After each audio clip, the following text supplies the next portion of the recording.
Pope Francis அவர்கள் இரக்கம் மிகுந்தவராக, முற்போக்கு குரலாக, பணிவு, அறநெறிசார் துணிவு மற்றும் ஆழமான மனிதநேயத்துடன் திருப்பிடத்தை வழிநடத்தினார்.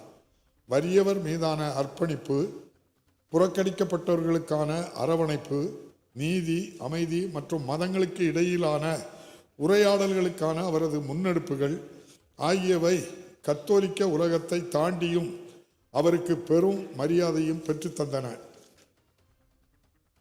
அன்னாரது மறைவினால் அவரை இழந்து துயருற்றிருக்கும் வட்டிகான் கத்தோலிக்க திருச்சபைக்கும் உலகெங்கும் வாழும் கத்தோலிக்க கிறிஸ்தவ மக்கள் உள்ளிட்ட அனைவருக்கும் இப்பேரவை தனது ஆழ்ந்த இரங்கலையும் அனுதாபத்தினையும் தெரிவித்துக் கொள்கிறது.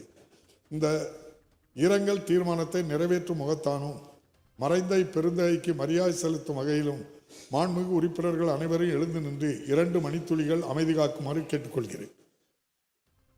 போப் பிரான்சிஸ் நேற்று உயிரிழந்த நிலையில் தற்போது அவருக்கு சட்டப்பேரவையில் இரங்கல் தீர்மானமானது வாசிக்கப்பட்டிருக்கிறது. அண்மை தகவலாக நாம் பார்த்துக் கொண்டிருக்கிறோம். கூடுதல் விவரங்களை எமது தலைமை செய்தியாளர் சிவா வழங்க கேட்கலாம். வணக்கம் சிவா, தொடர்பான கூடுதல் விவரங்கள். திவ்யா, கத்தோலிக்க திருச்சபையினுடைய தலைவரான போப் பிரான்சிஸ் தன்னுடைய 88வது வயதில் நேற்று தினம் உயிரிழந்திருக்கக்கூடிய நிலையில அவருடைய மரணத்திற்கு, அவருடைய இழப்புக்கு தமிழ்நாடு சட்டப்பேரவையில இரங்கல் தீர்மானம் என்பது தற்போது வாசிக்கப்பட்டிருக்கிறது. குறிப்பாக அவர் சீர்திருத்தங்களுக்காக மேற்கொண்ட பல்வேறு நடவடிக்கைகள் தொடர்பாக சட்டப்பேரவையில தெரிவிக்கப்பட்டிருந்தது. எனவே அவருடைய ஆத்மா சாந்தி அடைய வேண்டும் என்பதற்காகவும் அவருடைய புகழுக்கு புகழ் சேர்க்கக்கூடிய வகையில் 2 நிமிடங்கள் மௌனமாக இருந்து அஞ்சலி செலுத்தப்பட வேண்டும் என்றும் சபாநாயகர் தெரிவித்து அவருக்கான மௌன அஞ்சலியும் செலுத்தப்பட்டிருக்கிறது.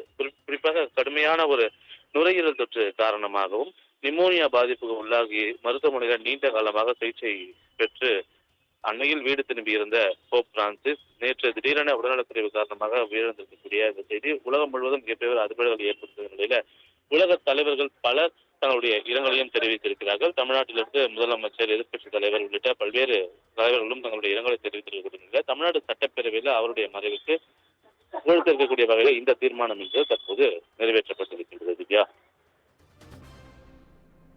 கூடுதல் விவரங்களுக்கு நன்றி சிவா.